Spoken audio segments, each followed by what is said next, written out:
Mga empleyado sa Barangay Umapad, Mandaue City nang hinaot nga mahataga na sila sa ilang sweldo balig 8 ka buwan niadtong miaging tuig. Nang hinaot sila nga dili makwits o matiway ang ilang giserbisyuhan. Ang report ni Nico Sereno. Hinapo sa tuig 2024 human sa dugay nilang pinaabot, nadawat na sa mga empleyado sa Barangay Umapad ang ilang sweldo.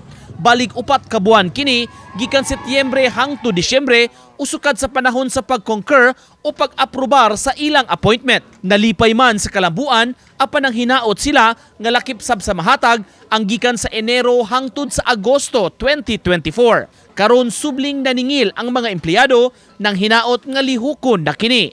Nakapangutana sila nga nung usar ka tawo ang bookkeeper sa barangay ang gipirmahan aron masweldoan sa maong mga buwan. Kami naglihok rin, kasakit-sakit lang namin mi diri.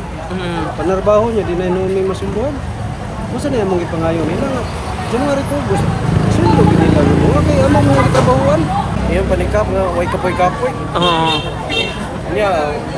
Ila lang tiwayo nga mo ang servisyon gikan sa Enero hangtod Agosto. Matod ni Kapitan Reb Cortez, gipaubos nila sa payables nga account sa barangay ang nahabiling suhulan sa mga trabahante, apan wala pa mapirmahi sa committee chairperson.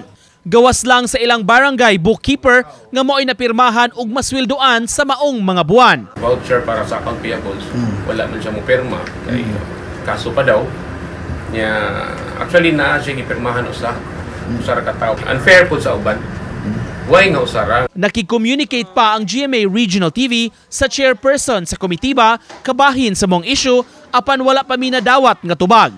Sa listahan sa barangay, dunay 103 ka mga empleyado nga swelduhanan pa. Samtang nakadawat og assistance ang mga trabahante gikan sa kanhi City Treasurer Regal Oliva. Gidonar niya ang iyang katapusang suhulan sa City Hall. 125,000 pesos kini nga ibahin-bahin sa mga empleyado. Ug makulban og kaldero ang mga tao, that is injustice the part of so many people. So I hope they will mend their fences and then they can already find ways to pay off. Nico Sereno, Balitang Bisdak.